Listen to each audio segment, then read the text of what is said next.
Hello, everybody. Welcome back to Aquarius Rising Africa, which I now definitely will call your favorite YouTube channel where we share inconvenient truths and annoy a lot of people in the process.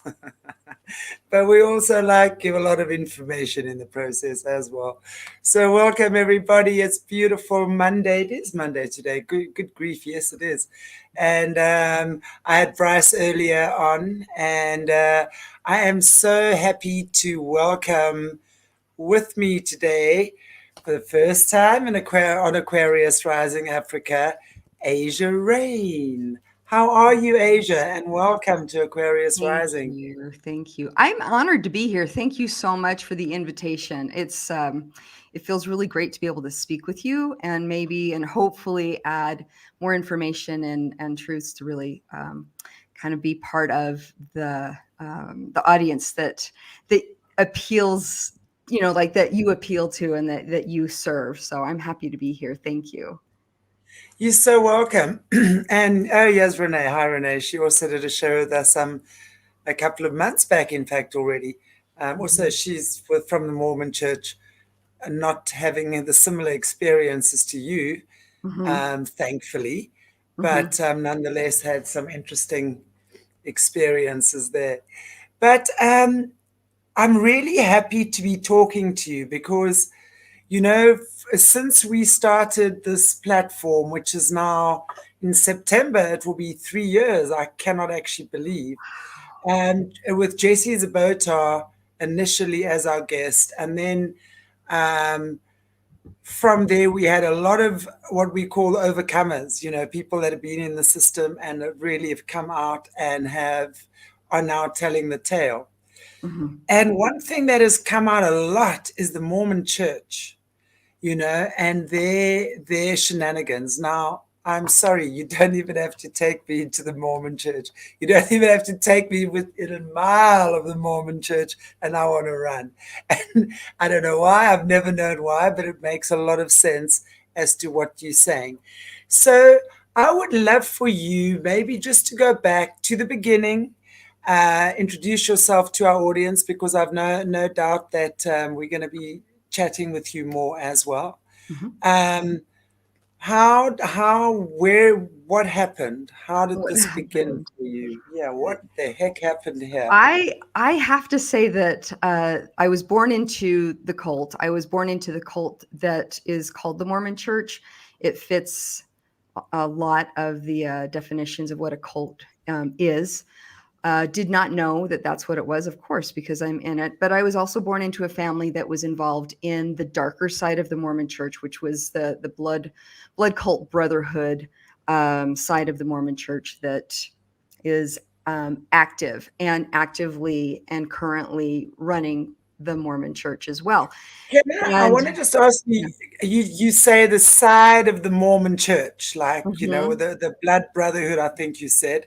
Hmm. So are you saying that the Mormon church actually has, well, I think every church has a kind of like a cover life because if we're just going Hmm. back to a lot of the stories, especially we're hearing from the Catholic Church, a lot of the massive rituals and sacrifices and things actually Hmm. take place either in the church itself or beneath the floorboard, so to speak.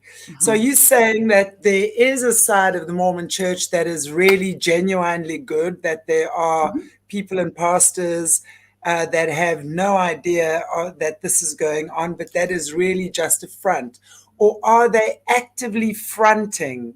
Hmm. Are they Both. actually actively fronting for Yes. the nefarious activities? Are they It's both. blissfully unaware or actively fronting? That is such a great question, but it's also very nuanced because it is both. I'm going to use myself as an example. So I was born into it, and from infancy was um, subjected to the conditioning that would bring a human, a person, into the processes of splitting off, dissociating, being able to be controlled and conditioned, and things like that. And then I was, along with other people, but I was tracked, I was studied, that kind of thing, to basically decide where I might be of most benefit to the cult, what kind of studies I would benefit them by who I am as a person, that kind of thing. So with that, there was also the conditioning was also repressed. So the trauma brain that is activated, and the torture and the rapes and things like that that are designed to create multiple personalities are being tracked and monitored by the handlers. But me as the person and having the front personality, I'm unaware of it. So I don't know. So I was blissfully unaware. I was definitely a member. I was dedicated to the religion. I was on track for being a lifetime member. I married in the temple. I had children that I taught and raised in the religion, and I was actively teaching. I was actively active. I was participating. So all of that was happening, and yet I was also being accessed and dissociated and being taken to ceremonies, being able to be used by and tracked by handlers, and in ways that I would be of benefit to them, whatever they deemed was of benefit, and how I would contribute to that. So the accessing happened throughout my life until I actually ended it. And the only way that I was able to end it is because I then became aware of it through my own memory recovery, and then recognized that what I was remembering wasn't just a symbolic thing I was trying to show myself why I was depressed, but they were actual lifetime experiences that all added up to this other reality that was happening not only in my family but within the church system that I was a part of, and that I was actually vehemently loyal to. And so what I'm going to say is, yeah, there are members that are not even a part of or accessed to the SRA, to the satanic ritual abuse or the satanic ritual ceremonies. They are just members, and that it's a great cover because there's nothing for them to access or even refer to or even be triggered by. So they may be listening to me right now and have no orientation towards what I'm saying, which helps with the cover. And they like what the church is offering, what in whatever ways loyal members that have no association with any kind of occult experience are living and being the Mormon that they are from a place that is right for them. There are also those like me who feel that that's what they're doing, but are also acting from a front altar, and then have all these other parts. Multiple personalities, multiple things that can be accessed, are triggered, and here, like, are being conditioned by the church itself. And then there are those that are consciously aware of what they're doing. They have a front, or they have an appearance of a good member, but they are consciously participating, taking people to ceremony, actually activating and accessing their victims, and doing more conditioning, and supporting the entire system through those means. And so it's kind of like this amalgamation of all of it, and you wouldn't necessarily know right off the cuff if somebody was or wasn't, because the nuances, unless you know what you're looking for, and unless you learn how to trust yourself and what your energetics are telling you, you're not going to really pick up on it. You're going to actually be confused, and your own cognitive dissonance about this even being possible is going to kick in. And the other thing that happens is, we as good humans, good humans are going to project good human traits onto other people. And so that's even hard to kind of wrap your head around, these kind of very ancient, old human sacrificial experiences, ceremonies, belief and worship of demons, of Satan, of Lucifer, of other demigods, of really utilizing and using humans and harvesting their energy and their body and their blood. There's a really weird thing that you're just like, that just can't be. And so that also actually kind of keeps the cult, the brotherhood safe and secret, because they bank on and expect people that don't have those experiences, that don't have those moral, that actually have a moral code, that aren't coming from that kind of belief system. They're banking on that actually motivating, driving their viewpoint, and they actually exploit that. So a lot of the marketing, a lot of the verbiage, a lot of the things that you're hearing, even that come at you in the church or even in society, if it's trying to manipulate you, it's also they're manipulating those good sides of you, and it's doing it so that it keeps them safe, secret, and hidden, and then you just keep going on with your life. Wow. The perfect cover. Really, it's like, yeah, it seemed, because I remember, with Jessie doing all her decodes. And there's one Mhm. thing, wow, I have to say about Jessie. She understands how the system works, second to none. Mhm. And I was trying to think, but there were five pillars Mhm. of the Illuminati, basically, and I don't remember the fifth one now, but it was the Mormons, the Masons, the Catholics, the Satanists, and I can't remember what the fifth one is. She So if called them the anyone, Illuminati. So of yes, she did. that's four though. That's four, and I can't remember what the fifth pillar was. The Masons, the Mormons, the Catholics, the Satanists, and The if Illuminati. anyone can remember the fifth one, um, I I'd think I appreciate wrote it. that down, and that's what I. So Yeah, if we include the Illuminati as one of the pillars, it would be Illuminati, Mormons, Masons, Catholics, and I Satanists. think what you were saying, the Illuminati consists Okay. of Oh, of those five. those, Oh, I yes, of the got five. you. So there's another Hmm. fifth one Hmm. that's missing. So I I'll have to can't look remember that that up. now. Anyway, but I I just remember wanted to that. mention that because from what you're explaining as well, Hmm. it is so well rigged and Hmm. so slick. And Kabbalah, that's right, The Kabbalah. Thank cabal. you, There Lisa. you go. Yeah. Hmm. So the And I do Kabbalah, remember yeah, that. the Yeah. Kabbalah and the Satanists, the Catholics, the Mormons, and the Masons. So Hmm. it's very, very interesting that the Mormons actually play such a big role. But what I'd like to hear from you, if Hmm. obviously, anything that you don't want to answer, you're welcome not to. Okay. But I would just maybe explain to us how it began for you. I know that you were literally also your parents were in, and I do believe from our off-air conversations that this was Mhm. really your dad. And My dad was consciously involved with it, yes, and so were his parents. I don't have a lot of active memory, or didn't recover a lot of memories with my mom, although she was present and active. There is, she does have some things behind her that do drive this. But the way my experience was, I'm the oldest child of two oldest children, and that does factor in uh, on where it was that I was placed. And so at 5 years old, I was taken up to the church administration building. I had been selected through a process or through a screening, through Romper Room, through that. There was that national syndicate show, and that was actually utilized.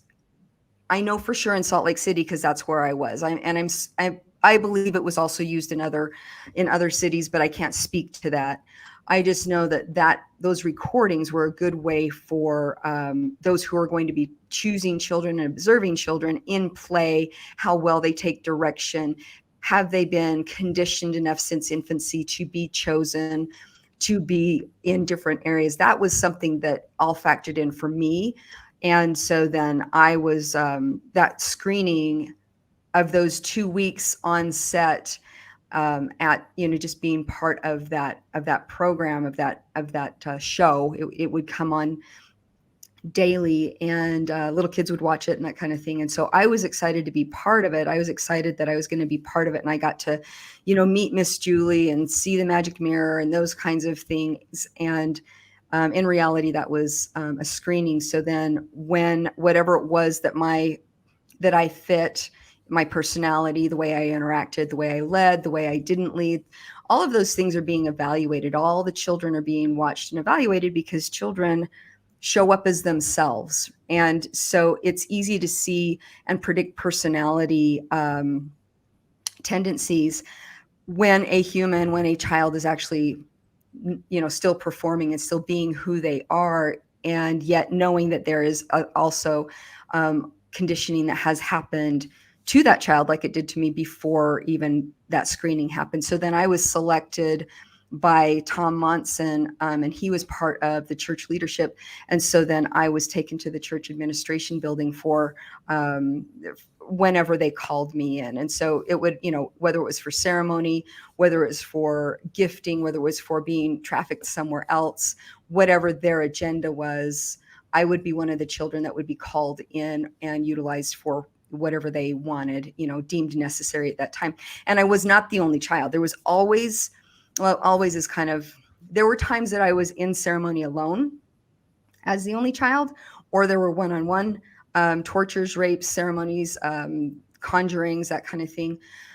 But most of the time, there were other children and there were other perpetrators there. So it was more, I experienced a lot of group ceremony interactions. And was this all within the church? So are we talking within the church, what?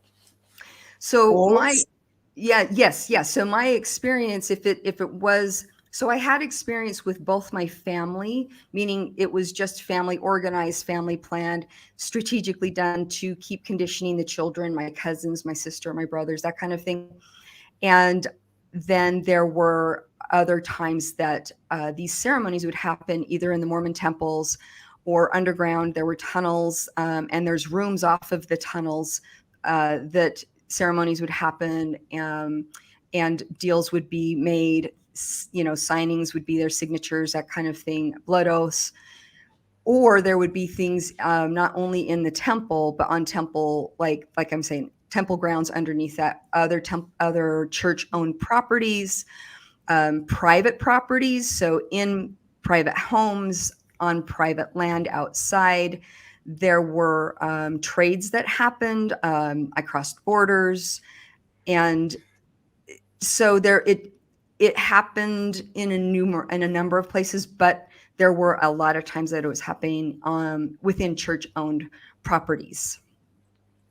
And this from when you were 5 years old? Well, actually 3. It was early on. When it got very formal was when I was 5. But the conditioning began at infancy. The trainings, the ceremonies began as a baby. And there are things that Mormons experience, or ceremonies that they do, just even, like in church, where in front of the congregation, a child would be blessed. I was blessed in a satanic blood cult way before I was blessed in. Why? Because you obviously are bloodline then. You must have some kind of bloodlines or hierarchy, kid, as I know them. Yeah. For me, the experiences were blood cult ritual, meaning blood cult baby blessing, and then regular church in front of the congregation, like black magic, white magic blessing. I was baptized in blood and in a blood cult before I was baptized, in the church. There were other ceremonies that happened that, there was a marriage ceremony where you're married off to Lucifer. So there's the marriage ceremonies and giving yourself over and dedicating yourself that way when I was younger. And so then you're living a life that is dedicated and owned by that entity, that being, or those who are in proxy for that entity and that being, that darkness. And then when I was married, before I got married, there were also approvals that had to be made by the general authority that was over me and the general authority that was over my ex-husband's family, my fiance's family at the time. And the families brought those brought us together. So the families arranged the marriage. And that's done, and that was done in our case, and it's done in other marriages too, so that both victims, both me and my husband, would be in our own kind of repressed memory experiences. So the forward parts of ourselves were married, but it was easy to access the children as we had them, or access the entire family if needed, because then we were already conditioned. Even though we were walking around as adults, we were already conditioned to turn over our authority to them, or to step into a part, or whatever it was that we needed. So there were a lot of times that my children were accessed, and I was not aware. I wasn't, in that awareness, because I'd already been conditioned to not see that, or to not suspect the person that they were with, or to willingly give over the, like one of the kids, hey, can they come stay the night? Hey, I'm going to take them to a basketball game. We're just going to do a one-on-one. Grandpa wants to get to know, or wants to, treat so-and-so, or give them a birthday celebration, and the orientation is like, that's really cool. How great. They're creating this grandparent grandchild relationship, and it's more conditioning for the child. Yeah, they might show up to the basketball game, but then midway through, grandpa's giving a soda, or a piece of gum or something to the grandchild, and now it's drugged, and he's in this altered state and acting whatever, and doesn't look weird to have an adult kind of like walking a child, you've got to take him to the bathroom or whatever, and then going down into, like the doors that they knew to access, get in the car, whatever it was they needed to do to take them to ceremony. And then once they come home, you have to wake them up in the car, and it's like, wow, that was a long game, wasn't it? Implant kind of a scenario for the child to wake up into. That happens a lot, and in That's fact, there is a ceremony that did happen. and please hold on to that thought, because Sure. there's a lot between Yeah. the kids and you, because as a child, I mean, Sure. because what I'm understanding here is that your mum was Hmm. probably not very active. She was more kind of like docile and just kind of, and what do you call it, enabler. Controlled. So Yeah. she would have pretty much been programmed Hmm. to not ask questions, think everything is normal, brush any suspicions aside, or whatever the case might be, like kind of gloss things over. So I'm hearing from what you're saying with your own kids, obviously decades down the line, that was a similar scenario. So both you and the father of your kids were obviously both products of the Mormon Church, who were MK Ultra'd, and both of you had then, well, there was an arranged marriage for you, um, of which they then had authority over your children. Was Hmm. your husband the enabler, or was he the one that was consciously involved, No, passing your kids on then? Okay, no, so neither one yeah, of you. both of us were matched as victims, easily controlled victims, and the experiences were, I would say, both of us had been effectively programmed that we wouldn't necessarily pull up memories spontaneously or even trigger each other. So the conditioning, I would say, was really deep. I know my conditioning was really deep. So to kind of rewind and go back, like I was being physically and consciously conditioned by my dad. It was being supported, whether consciously or unconsciously, by my mom. Like I said, I do not have a lot of memories of her masterminding anything. However, there were a lot of I shared experiences with the high level church leadership and ceremonies and tortures and murders and things like that in that area, as well as with my dad personally, and then also his family as well.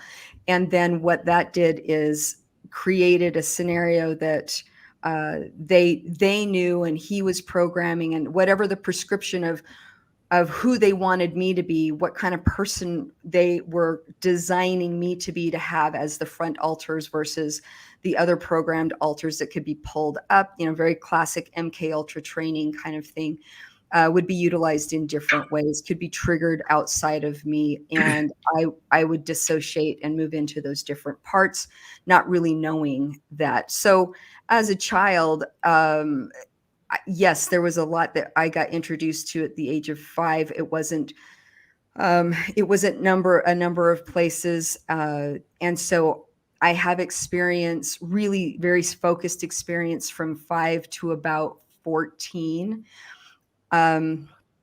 maybe even maybe 15 even, with the high level church leadership, uh, and then we would move. We were put on assignment. My dad was put on assignment, and we moved. And then there was more that was happening we moved to Texas. So there was something going on in Texas that he was in charge of. I think it was probably he was tasked to be part of another area experience for that particular area that we were in. So what was your dad's position within the cult? Are you aware of that? Because obviously you seem to have been quite high level to I'm be not shouting odds. Yeah, I'm not. I can't really tell you what the level was. I have the impression, it seems very apparent to me, that the goal and his desire was to move up within the ranks, and so I know that we did move around because of that. His profession was fascinating.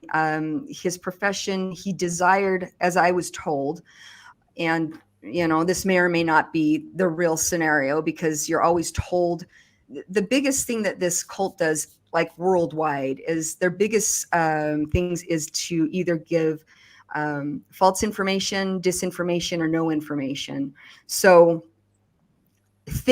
we need to, as society, we need to have a very healthy sense of maybe critical thinking, but then also intuitive thinking.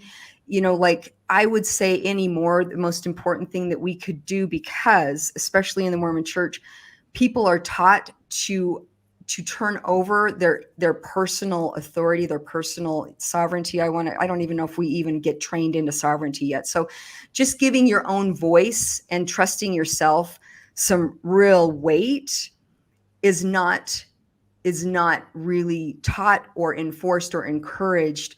And so I have had to go through a process of really unlearning and deprogramming so much. And now what I like to tell people is, like, when something is presented to you, instead of defaulting into, well, I don't know, but they do, so they must be the authority, which was really heavily programmed into me, is to default into, this is my experience, this is how I'm receiving this, and I'm going to trust myself. Which what that Yeah. does is it gives the divine, it gives wisdom, it gives room for something to actually be worked with, instead of vacillating back and forth. Well, I don't know, I guess I'm just going to try this. I don't know, I'm going to look for something outside of But myself that to is such heavy do that. programming to Oh, deprogram, though, it's a lot. because I mean, we know just through. I mean, we've started doing the last week. We've started decoding the gateway experience, right? Mhm. And it's such a fascinating topic, that for me, because what they've really done is they've taken the Bob Munro's uh, work, Mhm. and they've taken that, the CIA took that, and they've pretty much used the information he gained on observing, let's say, how meditators, how their energy worked in the brain hemispheres came together, etc., etc. And what they did was they've used that, and they've obviously, we know that the dark forces can't create, they emulate. Mhm. and they've expanded on that, and they've absolutely used it for the basis, the gateway of Mhm. MK Ultra, right? Mhm. So it's what, and this for me, the more I see these things, the more it makes me realize we really have to, as you say, reverse everything that we've been taught. And Mhm. especially victims such as yourself, who had these horrific monsters doing the most unimaginable things to children and each Mhm. other and whatever. I can imagine that those imprints must be so deeply etched in a child's mind, you know? Mhm. Um, Part of what they do is they make kids sacrifice other kids, right? Mhm. Yes. Now, how? I mean, if you think about a child, pure innocent, all a child does is want to hug the bunny and kiss the puppy and Mhm. love the baby. It's a child's natural way to love and care and to want to tend and nurture. Mhm. Mhm. So they've turned that child around completely. I Mhm. mean, in the most obscene ways. Mhm. So I think it must be such a difficult turning point, that, right? To Where, be where, yeah. No, no, go ahead, finish your sentence, yeah. yeah, just to get to turn that, to alchemize that. That's the word I use, to Mhm. alchemize that.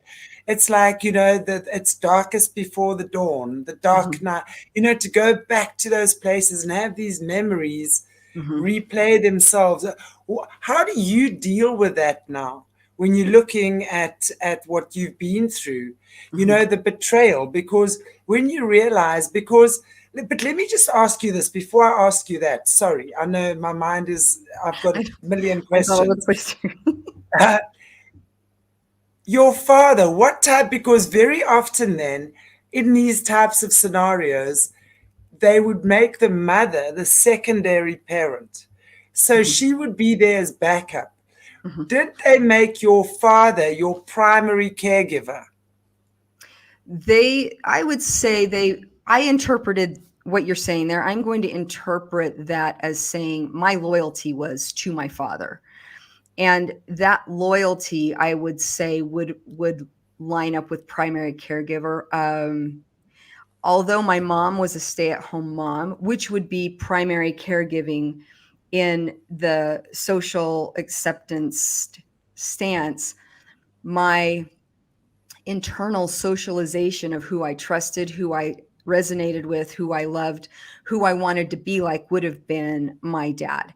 My dad was my rescuer. They actually did create situations Oh, where I would trauma be he would bonding. exactly. So I would the trauma bond would be systematically created. He would take me to the ceremony, right? And the switch Explain, would be explain to us.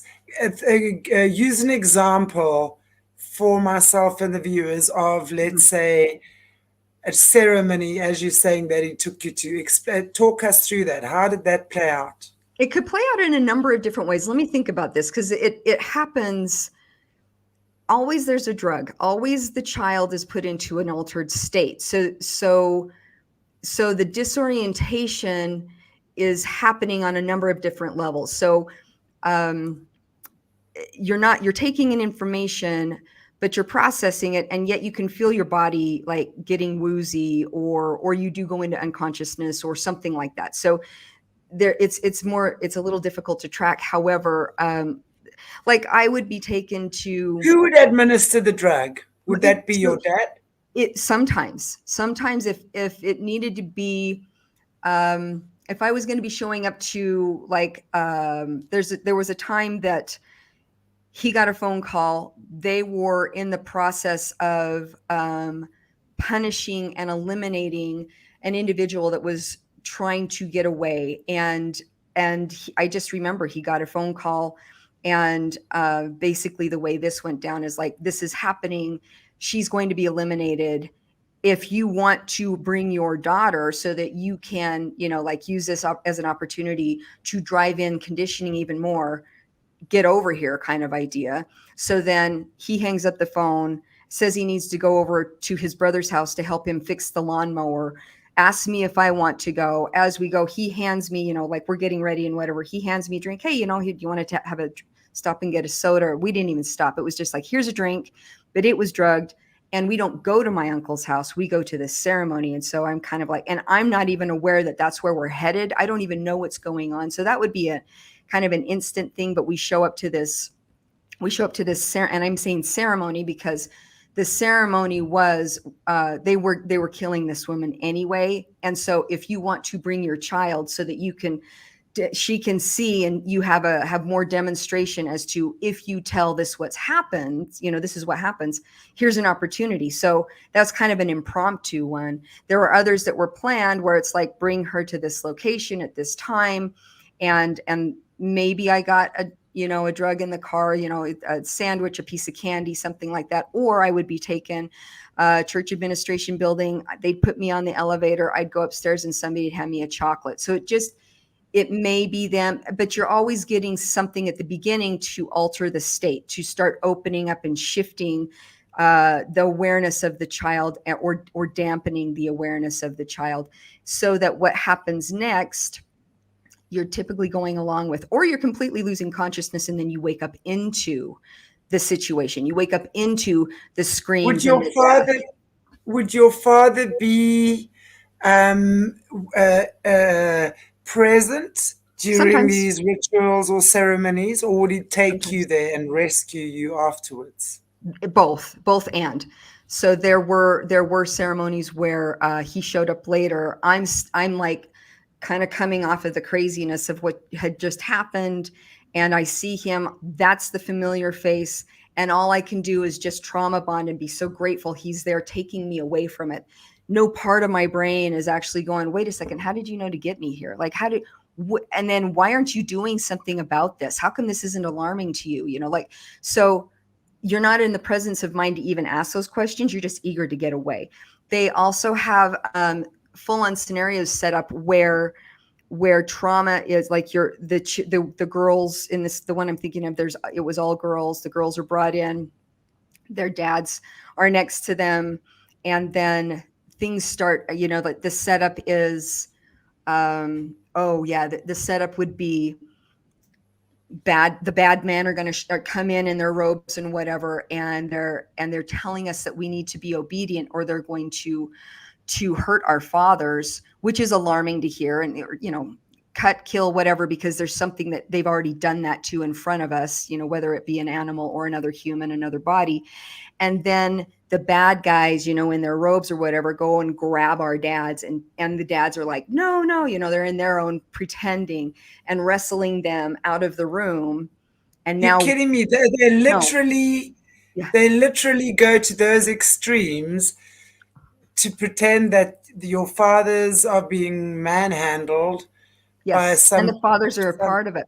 When you say go to that extreme, I'm smiling to myself, because I was definitely of the generation where they would create entire movie sets, theater sets, stage creations, like, art. Like they would create entire locations to look as if you were somewhere else. Like the extent to which some of the ceremonies I was a part of were so good, I really thought I was like in Egypt, or I really thought that I was in another location.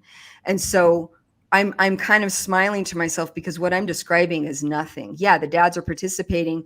They're manhandled out of the room. Now they're putting on their own black robes, and they're coming in. Now these other guys, now we're associating bad men, black robes, in come our dads in black robes. We don't know that because we can't see their faces. We're drugged. We're terrified. And then the next thing is a whole scenario of, who are you loyal to? What's going to happen? This is going to, you're going to be hurt. And then in this case, there's this very real experience with blood, with joining through blood, that kind of thing. And then the fathers, in this case, rape the daughters. And then we see the faces revealed. So now we are experiencing pain with this association, they could hurt you. And it's really that's another compartmentalization of Can I just, so what you're saying, the fathers then rape the daughters that yes. still with their masks or their, and then afterwards they reveal themselves to the daughters. Yes, as the rescuers. So you're Oh, not not even, as the rapist, not as the rapist. even though they're in the same garb, you're not, Wow. the conditioning and the trauma and the way that they know the drug Yeah. that's been administered or re-administered, because were times when I was in ceremony, I was then given another injection or another pill or another drink or whatever, which could have been a whole different drug to create a whole different internal scenario, whether it's more tension or more euphoria or whatever. So the disorientation is going the way they're designing. Plus, you have all of the hormonal responses going on, and you've got the trauma brain kicking on, which is recording and storing everything, so that when you actually finish with all of this, that part of your brain shuts down. You're not accessing it because we're not walking around in full-on trauma brain all of the time. And so then those memories get repressed. And the other thing they always do that is part of every ceremony, there's going to be some kind of a sexual violation, because that kind of violation drives the programming deeper. Typically it's going to be like the anal raping and that kind of thing, whether it's with a penis or an object, is also there to help split off the brainstem, the bottom part of your brainstem. Or a vaginal rape is going to be there. The pain, the full on, like, just being violated is also part of it. Then at some point through all of this, whether you fall asleep or, or put to sleep, waking up into it, you're going to be given sugar. So you're going to be given a piece of candy also, because the sugar reacts with the brain as well. And the association with sugar, there's a lot of people that have very real addictions or disorders or whatever when it comes to sugar, because it does act like, like it has similar chemical reactions to your brain that cocaine does. And it puts you in a place that you are going to have this euphoria as that sugar, that chemical, is reacting from a place that does actually bury even more the trauma. And as a child, that is very, very appealing. You want that sugar. Absolutely. You want to feel good. And at the same time, if my dad is driving me home, or I'm waking up at home and you're just kind of coming out of it, there could be like other, things said like, wow, you fell asleep, and I mean, you missed the whole thing. And you're kind of like, I missed the whole thing. What? And it's not ceremony. It's like, oh yeah, we went to grandma's place and went to go pet the horses or something, right? Something completely different that you're going to trust, or you want to be your reality. So you're still not accessing that part of the trauma brain that's now closed down.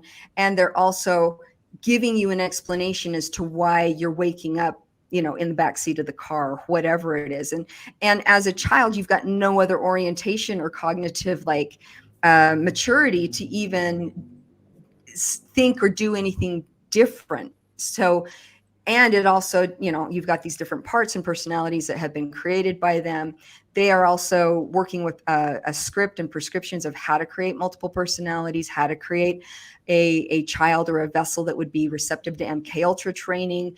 The more valuable the child is to the group that they're working with, then the more apt they are to either work themselves up in the group, or to be paid more for that child and the use of that child, or to be trafficked, or whatever the purpose is there. So, and they utilize different things. Like I was going to say, it was important to know my dad's profession was eventually as a hospital administrator, which meant he had access to all kinds of areas in a hospital. If you happen to have a controller or a handler that's a doctor, you're going to have all kinds of availabilities. They use, for monitoring ceremonies in children's, veterinarians, dentists are huge in this. Not huge as in they join in. I'm just saying they utilize their skills a lot, the conscious way of being able to create a lot of torture and terror in somebody's mouth. is, or, like without the use of any kind of drugs, all the nerve endings up here, and the words that are said as you're tortured, or the words that are said as you're watching something happen. When you asked, and I wanted to revisit this, when you asked, how do they get children to kill other children? There are times it's a very formal ceremony. You hear about this a lot. There's an altar, there's chanting, there's, whatever it is, there's things that are going on that feel very, very, very ceremonial. And yet there were times, and I was reviewing this last night actually, where, and I'm going to tell a little bit about this memory without getting, it's going to be graphic, but not too graphic. I'm going to try and really keep it mellow, if that's okay. Would you feel okay with that? Absolutely. Just if there's a trigger warning for any of our viewers, let this be it. Okay. So yeah, we can't get away from the graphics in these stories, guys. So if there's any of you, there's really not. I was 4. I want to say I was 4 years old, 4 or 5 years old. I was this was a preschool kind of setting, and there were a lot of children, so they were conditioning all of the children. And in this one moment, and this is just the section that I'm going to share, is there were 3 of us handcuffed together. So there was a little boy. I was handcuffed. It was my left hand. So I was handcuffed to him, and then there was another little boy handcuffed to him. So one in the middle, both hands are cuffed, right, to each of us.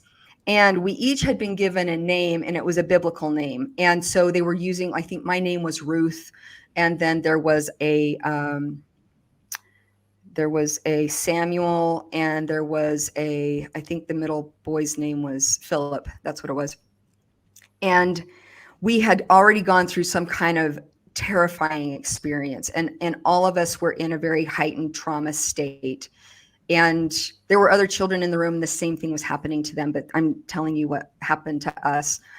There was there were 2 men that were, with our little 3-person group. And we all wanted to get out of there. Clearly, you would want to get out of there. And there were doors in the room. And in this scenario, there were things that led up to this, but basically the man was looking at the boy in the middle. That was Philip. And he's like, Philip, do you know how to get out? Like he was trying to encourage him, is like, how do you get out of here? And I don't know how to get out. And Samuel doesn't know how to get out. Right. So the fact that the man was focusing on the little boy in the middle made me think, and made the other boy think, that maybe he did know. Right. And so he's saying, I don't know how to get out. And the man was saying, are you sure? Which made us wonder. And so so we're being pitted against this kid, and the authority is causing us to really wonder if he knew what was going on. Eventually, through this interrogation and this torturing, the other little boy gets very aggravated. I'm scared to death. And he tells the other little boy, every time he says, I don't know, you need to hit him. So this little boy is like, I don't know. And the other one's hitting.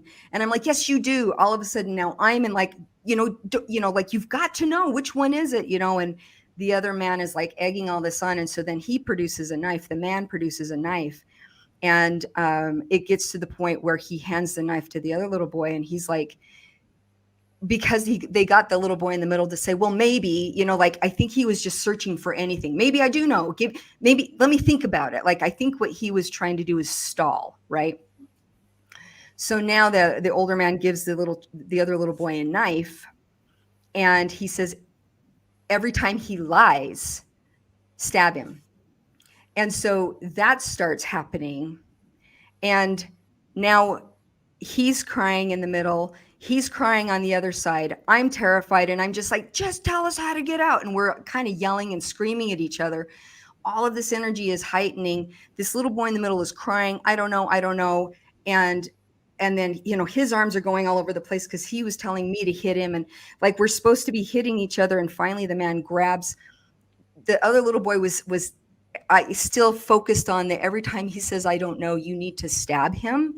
And so he was still doing that a lot. And there was a lot. Now suddenly there's blood. And suddenly the man says, Philip, you're lying. All of this is wrong. Grabs a knife out of Samuel's hand, plunges it into his stomach and pulls it up, right? So now this little boy is dead and there is blood everywhere. And then he looks at me and he looks at the other little boy and he says, okay, so since he didn't know, one of you two does. And he goes, you're going to have to fight this out. What happened in my mind was like, oh, no way. I want nothing to do with this. I will not, I don't know how to get out of here, but I am not going to end up like this. So I took on a fighting stance and I couldn't, because I'm still, my hand is still like chained to this, but I'm ready. I square off. And the other little boy sees this. He actually has a knife and he's terrified because I'm, like we start getting played off of each other. And the whole thing was horrible. And what the man did is as soon as he was seeing that we were going to have to take on this thing, but we were not supposed to be hurt, right? The sacrificial child had already been used and terrorized, and the purpose of what was going to happen did happen. So then he jumps in and says, well, maybe he was right because he did point to the middle door, right? And so they open it up and there's, you know what I'm saying? Like, it just diffused the whole thing. And now it's like, what in the world just happened? And he's like, and so then the words after this were, you can't trust anybody because who you would trust is going to always double cross us. The only people you can trust is us. I am the only one you can trust. And so we're actually going, okay, adults, we can trust adults. We're going to trust the strange men that we don't know because they got us out of here. And clearly the one we shouldn't have trusted or we didn't know, like all of the chaos and all of the mayhem and all of the blood and all of the stuff. So when you get children in a place where, and believe me, this has already been demonstrated to me. Like this wasn't my first rodeo. My first go around was seeing this kind of stuff. There had been training for the last 4 years of being involved in or witnessing terror, that this unfortunately was something that they were observing on. How did she act? How is he reacting? How are we going to control these kids in the middle of this situation? Would she be useful in a situation where we need somebody to, like carry out one of our orders? Is he going to be like, it was all evaluation, but it was also all terrorizing. There's more to this whole story. I'm just giving you this little section to say, I witnessed something. The child did not kill the other child. I didn't kill anybody. The adult did, but it all impacted us. So that later on in our world, when we are in other ceremonies and they're putting knives or whatever, like daggers in our hands, and we are part of, like the action of killing something and someone innocent, we can relate. There's a relationship. There's some kind of like a neural pathway connection, especially when the words that are there come in and say, look what you did. And I can't trust myself. I can't trust anybody but the authority. And the authority is anybody but me or anybody that knows more than I do. So it's a very, that's like, this is something that's typical. And that does happen. Like that kind of mind control, that kind of mind conditioning is very much under and actively happening now. Current day, has been happening for a very long time. But this is what is running the Mormon church. This is what is underneath the Mormon church. And when you have enough victims that have had these experiences, that have front altars or don't want to see the man that's leading this church or the man that is leading their congregation or the man that's, leading whatever, as the man they saw, 2 weeks ago or last night in ceremony, then they won't. They want to see what's there and they want to take in what they're being told, because they can't trust themselves. Somewhere in the back of their minds, they know they can't trust themselves because of all these heinous things. This is completely, it sounds as from what we're hearing, stories of the Catholic Church. This is as bad.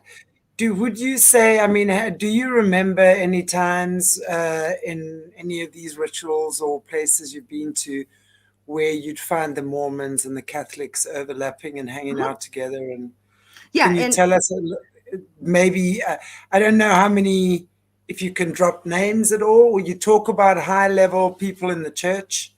Ooh. Can you tell us a bit about that? And I know we're almost out of time, but Yeah, I was gonna say we're almost you out of time on this one too. I do know I witnessed a number of times high level, high level, like, the leadership of the church, like the top 15. I've had experience with, back in the time when I was those ages, I had experience with 10 of the 15, meaning I was with them in ceremony. They tortured or raped me. I was watching them kill something. They were doing something to me, that kind of thing. And that was back in the late 70s, early 80s kind of thing. So the ones that are still alive now that I have experience with, there's still a few. And there are others that I have seen, or others that are leaders of the church, that I know other victims that have had experience with them as well.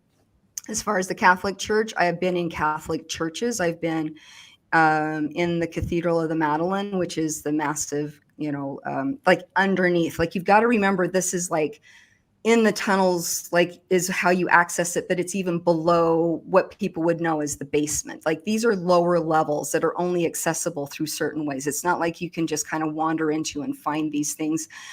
um, Not to say that that's not possible. I mean, I guess you could always open the wrong door at the right time, kind of thing. However, there is a lot of, especially now with technology and the way they track and guard stuff. I always tell people that feel like they want to just run up and just kind of like slay the beast right now. I'm just like, they'll see you coming. This is like their playing field. They wrote the game book. Like, there's nothing that you can do that they're not going to see coming. yeah, They're more educated than you are. So to be able to see what's really happening and really make a difference, I tell people we need to starve the beast. Stop giving it your money. Stop giving it your attention. Stop giving it your mind. Really come back and find out what you're triggered by, how you're responding or reacting. Like, really get to know who you are and empower yourself, because that takes more away from they're harvesting our life force energy. Own it, bring it back, like really do the hard work of looking at yourself. There was a time that I did have interaction with a pope and some cardinals, and that was in Salt Lake. And I've also had interactions with government officials in different states, and in the state of Utah as well. People that are just high level, influential individuals. And there was, as I was older, I was utilized as what I call a mule. I would carry messages, but it was kind of this really archaic old way of doing things where messages were sent. Like, I remember this one time I was given a disc, had a symbol on it. I had to swallow it. And then I went to the location to drop it off. And I basically went into the bathroom and threw it up and washed it off and delivered it. Like, I knew nothing of what the message meant. I knew nothing of what the symbol was. I just knew that my direction was to take it and deliver it. And this was the means. And I'm sure that it happened. I only have one memory of that, but because of the ease of which I was able to actually do this, to like swallow something and then throw it up, I I I I know it happened often. And consciously, in my early college years, being bulimic was really easy for me. Having that body dysmorphia, that self hatred, coming through in those different ways. It was really easy for me to vomit. I didn't even need to put my fingers down my throat. I could just spontaneously do this. Like, and if like, I just knew how, which is odd, but I just knew how. And that was, that kind of led me to the memory of being like that mule, that message carrier in that way. But that's still further down the line on this, the way that wow, my memory recovery. Um, just to kind of answer that question, when I was 37, I got very, very depressed. 36, 37, got very depressed, and was walking around dissociated a lot. Felt that, experienced that, saw how apathetic I was very alarmed by that. I felt depression at a very, very deep level. And my intention was to find out what was at the root of that. And that journey led me into um, finding those memories, recovering those memories through hypnotherapy. And as controversial as some people might think that is, it's not. It's actually getting your brain into that theta brainwave where you can actually access those places, Yes. those things that you need to, or that are ready to come forward. Because I believe, and I believe that we are always evolving, and our goal as humans and as spirits and as souls is to be on the path of healing. So if your body wants to heal and it's holding trapped energy, it wants to get rid of that. If your mind is being tortured by all of these, incorrect or torturous memories and pathways that are being triggered all the time, and you're walking around, like with your chemically depressed because of all the hormones that are going through you, or always on this low level anxiety so you can't digest your food or whatever, like your body is not wanting to stay in that state.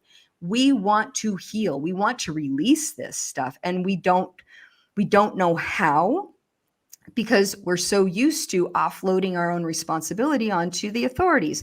Is that going to be the doctor? Is that going to be your next teacher? Is that God or your version of God? Like, what is it? Instead of bringing it here and saying, what am I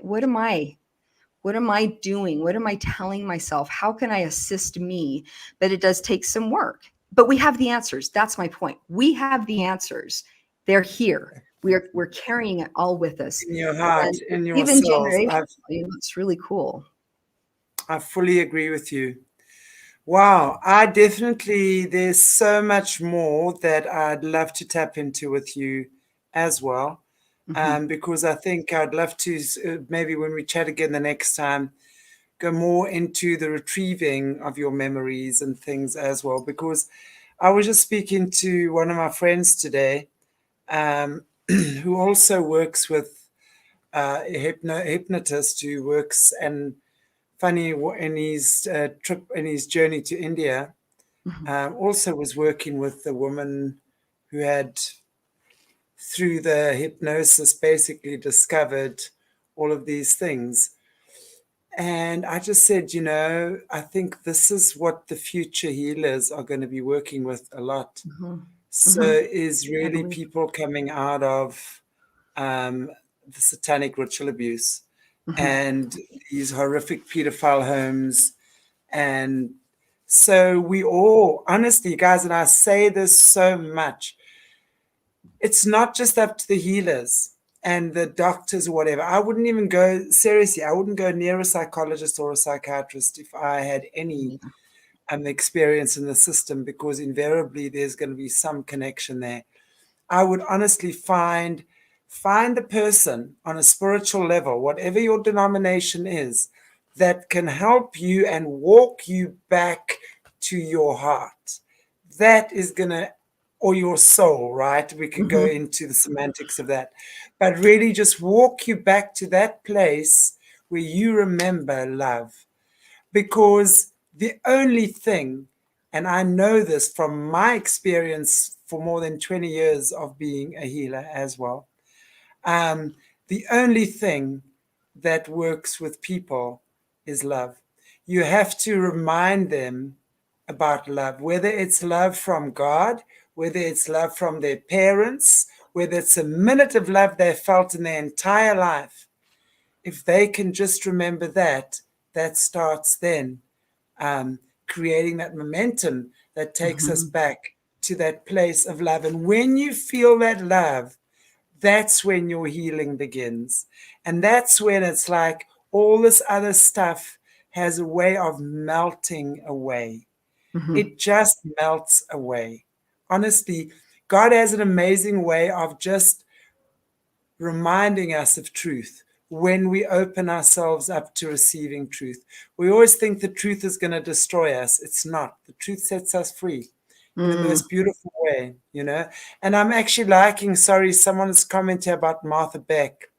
And Oh. I love that you mentioned Martha Beck was in South Africa a number of years ago. I actually hosted one of her talks. Mm-hmm. Wow. Um, yeah, and this is a number of years ago. What was the book? And I was trying to think of the book. She had an autistic son or a Oh, child, something like Raising Adam. Raising It Adam. was a great book. That's I loved that book. And then yes, her and that next book was Leaving the Saints, and she yes, this is talked the one about that Yeah. This is the one I'm just going to add this. Sorry to interrupt you. Yeah. Hmm. And grandpa was a high level Satanist of top position in MC called Leaving the Saints. Yeah. Hmm. Right, So, right. If you find her description of what was happening there was in a room that I actually had a memory of as well. So in a way, she validated me, and I feel like I'm going to come forward and validate her in that. It's like this Egyptian room, and um, I know it to be like, well, yeah, I want to say on the BYU campus somewhere, and their campus is more than just the campus proper, but there is an Egyptian room. That room is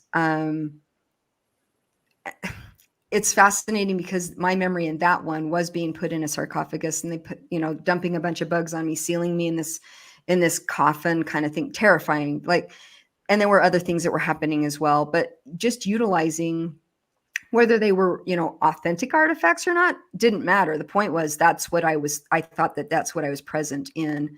So reading her moment of memory in that, I'm going to validate it, and it's funny because and I want that we could really go into this, and I'm just going to really drop a quick snippet. The argument of false memory syndrome is so there's people that like to default into that because they want to say, well, there's nothing valid about that, and where's your proof? You don't have anything that's substantiated, that kind of thing. And I'm going to say, for that, the people that want that, then that tells me that you are relying on the current criminal justice system to give justice or prove anything. And if you notice, the name of it is a criminal justice system. It's not a justice system for the people or the public or the victims, right? So it's designed not for us. And it puts the burden of proof on the victim to come up with anything. And I'm yet to have anybody that was walking into any ceremony, with a camera or a mic on. I mean, they strip you naked all the time, and they're your handlers. You're going to report to them. Like it, they have there's so many different ways that this can be sabotaged, and they keep themselves secure, that asking for that kind of proof so that the justice system, the criminal justice system, can be satisfied and you can get doled out from the system that hurt you their version of justice is really, that's crazy making, and it's silly. Like, well, it really makes no wow, sense. absolutely. Yeah. Absolutely. But It doesn't. I love that you said you find the person. Like, what we end up doing is we'll read, okay, I want to work with this person, and then we put all of the responsibility on them to heal us, and that has to shift. Go interview people, see how you feel about that, step into that process with them. If you get to a place where you feel like you've hit a wall, and you honestly know that it's not you inside going, ooh, I'm discovering too much and now I've got triggers going off, but it's actually them, you guys have hit an end point, honor the end point. Say, I need to go find Yes, somebody else. I'm going to go interview some indeed. other people. But it's up to Indeed. us. It's up to us to do this. It is our own self-led healing journeys that we really do need to rely upon. And that, again, is starving the beast. It is taking that responsibility and using your own life force energy for your own guidance. And this also invites Exactly. God in it, invites, and angelic guidance to be there. Like, it really kind of up levels. And you got to know you're going to trip over a number of things. You're going to walk yourself into some things where you're going to be deceived. It's all part of unraveling and getting the feedback and realizing Absolutely. what it is. So be How, very how kind to do you yourself. know? How do you know what truth is unless you've understood betrayal or deception? That's Yeah. exactly it. I came here to learn about truth. How am I going to know about truth unless I've experienced betrayal? Hmm. Right? So we have to turn these things around.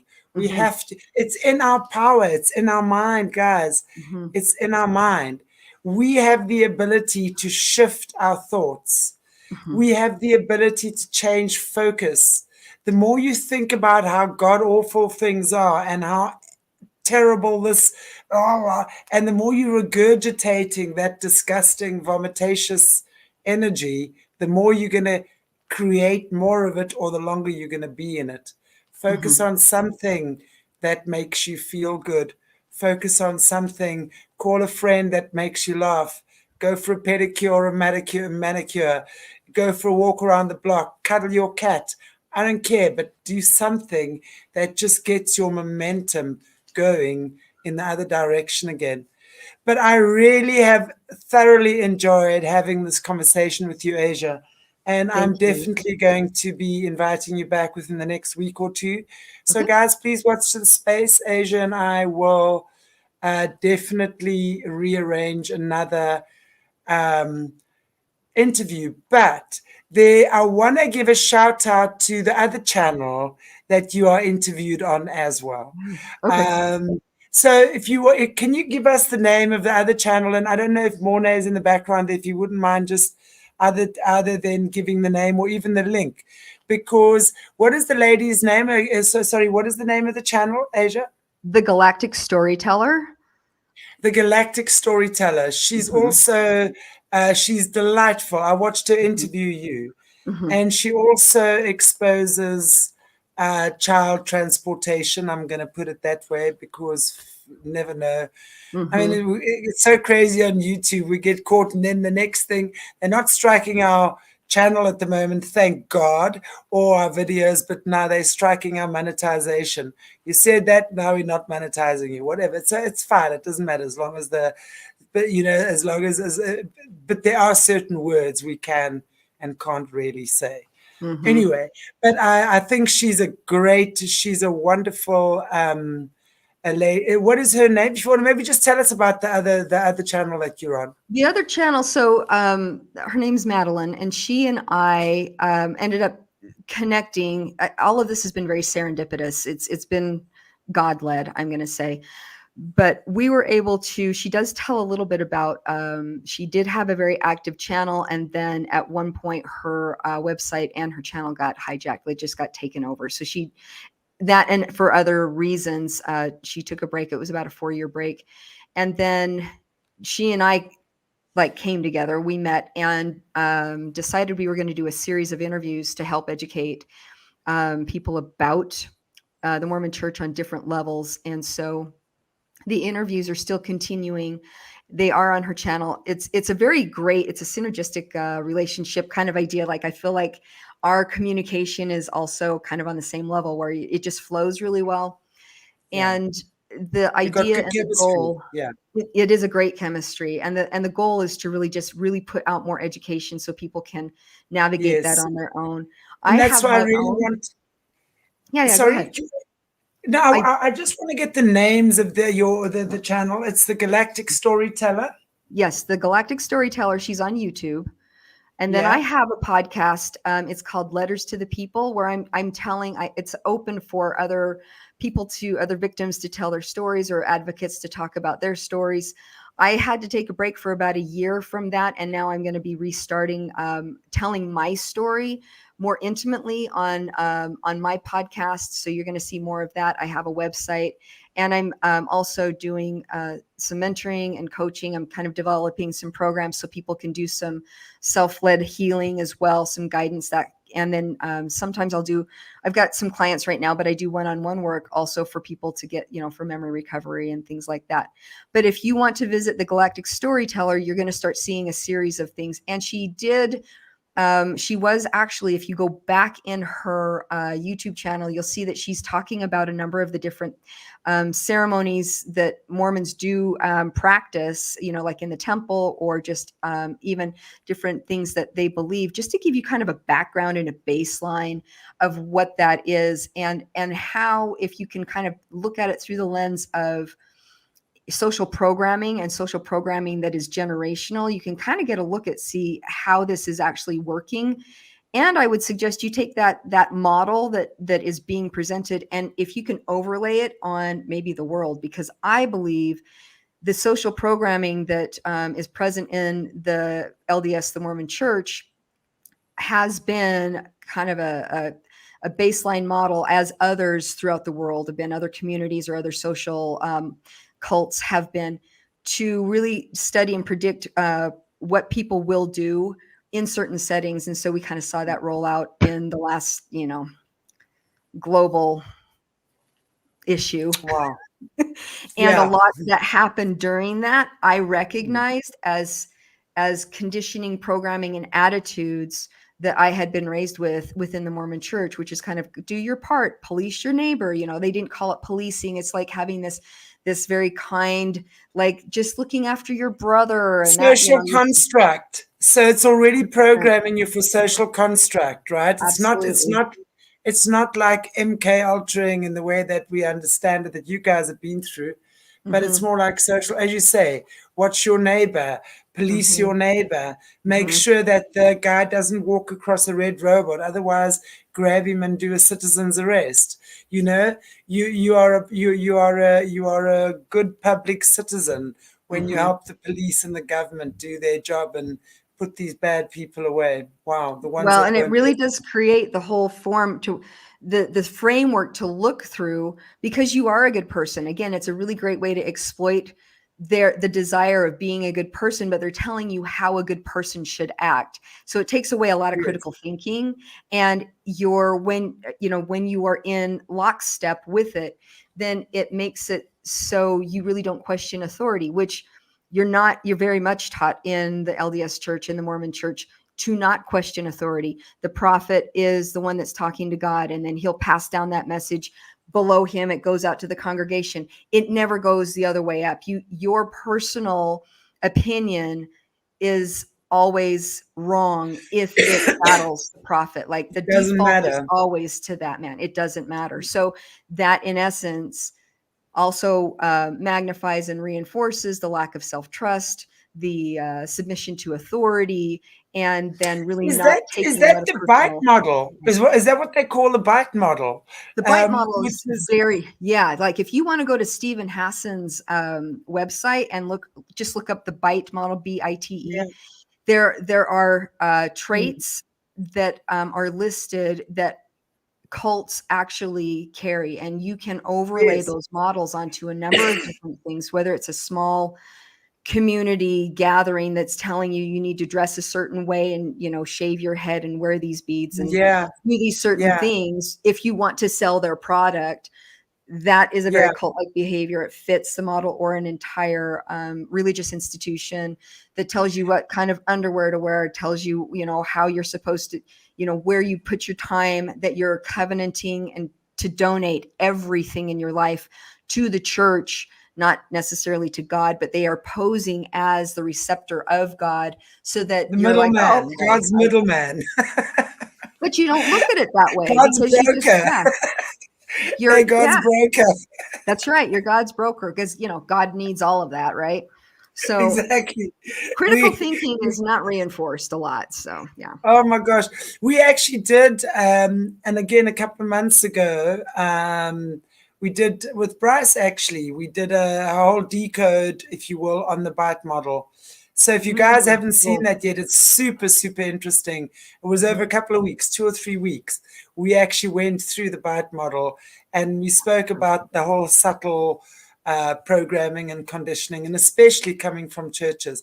Exactly Mhm. what you say, you get told how to think, you get told what you can and can't.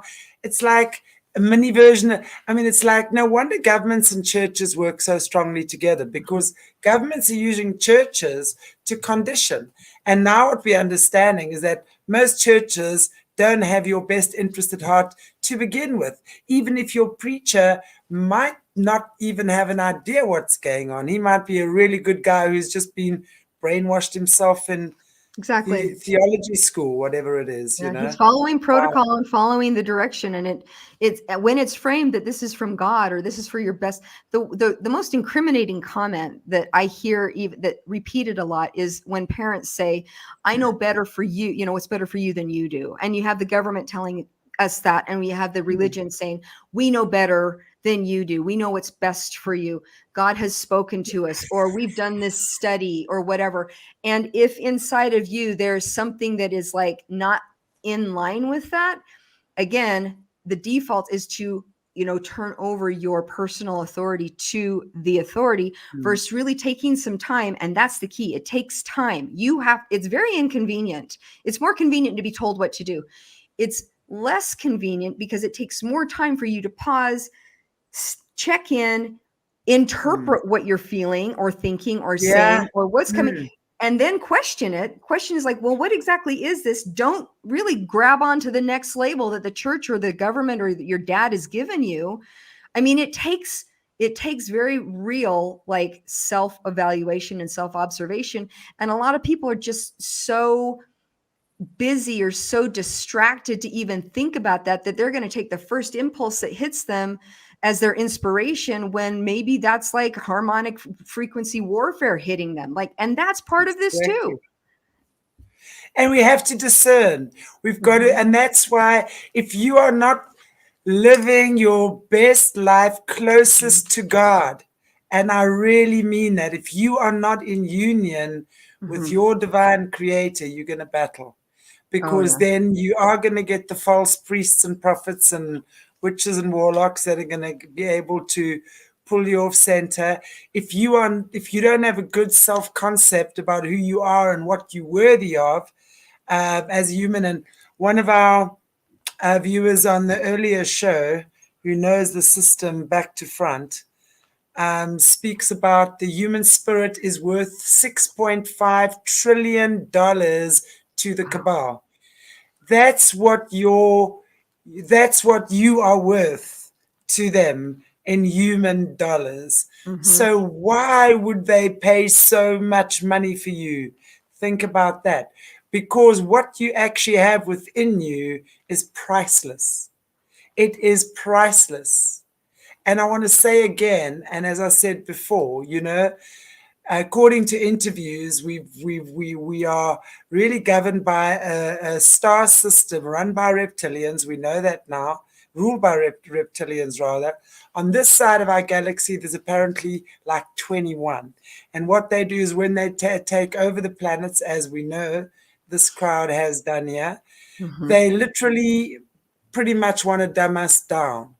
So they're going to do whatever, because they want slaves. So they create slaves by dumbing us down, right? But they want productive slaves. Mm-hmm. So the only way for us to transcend that, because one thing we have and they don't have, is consciousness. So when we raise our frequency, when we act in love, when we walk in love, genuine, not fake. You see, the one thing that never lies is energy, ever. When you're in your heart knows the truth. I don't care. And that's why I say many people criticize me for my beliefs. I don't give a rat's backside. Those who know me, they know my heart. And when you know my heart, I know yours. And then what, you really think I'm going to let some idiot Bible verse tell me I'm not allowed to do this? You've got to be joking. Come Mm-hmm. on. The Well, religion, in my opinion, is designed to keep us separated and segregated, in my opinion, to that no, begin with. I'm going to back up your opinion on that. The isolation, the goal of Yeah, isolation, and the intention of isolation is paramount, because when people are isolated, they are more easily controlled. And I'm talking isolation, not like we're going to sequester you in a little apartment physically, although that's part of it or could be part of it. It's really separating you from yourself, separating you from your yeah, family, separating you from your absolutely. God, and then inserting what those gods should be or what that family should look like or whatever, and really creating a whole systemic disorientation and isolating you effectively from who you are. And then if you have different parts that have been created, different personalities, even those end up being isolated. So it's not necessarily the shortest journey, and it might not even be the easiest journey, but it's the most worthwhile one to actually discover you. Really put your time and Absolutely. your effort into knowing your value, knowing your worth, and not, again, like, just not choosing to default into what you're used to, but taking a critical and loving look at what's coming at you. Are you reacting or are you responding? Are you choosing Yeah, in? What are you agreeing to? Do you know yeah, what you're agreeing to? Like, these things that are going to take time that you need to pause about is actually making, not it creates more of a value, because that adds to your consciousness, right? And exactly. takes you more and more out of the slavery mentality, the slavery, just kind of like mindless drone kind of worker bee, Absolutely. into Yeah. being more of an aware Connected. being. You got to be Exactly. connected. We have to connect. Roots, grow roots. Nothing can Mhm. grow without roots. That's the Exactly. whole thing. So we got to get our roots back. Got to root back to our creator, our divine creator. That's what we have to do. Mm-hmm. Anyway, wow, this has been a fantastic conversation. And as I you can agree. tell, we've gone just about half an hour over. But I've really enjoyed it. And as you can see, I've got Dark Vader that was breathing all over. Ding! Lights go off at 8 o'clock. I'm like, oh, I forgot about that. Oh Quick man. ring light. Okay, as you can tell, I'm load shedding here again, but that's going to be the norm here in South Africa now for us. I can tell you that much for a Mm-hmm. while, anyway. For a while. So, Mm-hmm. guys and girls, I want to say thank you so very much for joining Asia and myself today for this incredible topic. When I say incredible, obviously, I just wish we never had to talk about these things, but another brave overcomer who's sharing her story, using her voice, creating a platform for more people to come out and speak and talk and just share with the world. Because the minute we start speaking, they can't stop us. The one Mm-hmm. thing they can't do is take our words away. So I want to just say thank you so much. Asia, is there anything else that you want to say to us or whatever, just in closing? Wow. I would just encourage people to really learn to trust yourselves, really just love, like, and I'm not, yeah, love. Find out what that means and then step into what that could mean even more. And just know that maybe what you think is your equilibrium could be, especially if you have been or are, like really anchored into one belief system, your midline might be way over here, and releasing that is going to create a momentum to put you into a swing, and you may feel really disoriented, especially as you hear information like this. So just be very, very kind to yourself. Show that compassion to yourself as you really do, give yourself the time as you look into who you are, and more of what makes you you, and that God spark that is within you. And yeah, I would just say keep moving along. So, and thanks for tuning in, Mhm. for sure. Yeah, indeed. Everybody, thank you so much for watching. And I will see you tomorrow again at 4 p.m. my time with Alice Parola. And we are again, Alice has, I forget her name now, but a licensed therapist who's going to be joining us on our series on mental uh, disorders and the stigmas attached to that. So, Alice is diagnosed with borderline personality disorder and has really done a fantastic job healing herself with her family, her husband, her kids. And it's all going back to the same thing: abuse, torture, Mhm. and horrific treatment from a parent who a child loves and adores the most. Wow. Shattering. Anyway, thank you, everybody. Hey, my cat's even on TV tonight. She never allows herself to be on TV. That's Sahara. Her name is Sahara. She's beautiful. She is, and she's such Oh, a queen. That's why she never comes on. I'm like, yeah, I can't believe that you even came and sat next to me. Anyway, anyway, so she's come especially for you, Asia. Okay, all right, everybody. Much love, mwah, much gratitude, and thank you so, so much for watching. And again, a huge shout out to our Patreons for supporting our channel, to all of you who support us in buying us coffees and lattes and things. You guys are amazing. Thank you, thank you, thank you. And for watching, just watching, sharing, subscribing, getting the message out there. Now is the time that more and more people have to know about this stuff. I know these aren't pleasant topics, but time for cognitive dissonance is verby, as we say in Afrikaans. Daai tyd is nou verby. That time is now over. I love Okay, that. everybody. God bless you. Mwah. See you soon. Cheers.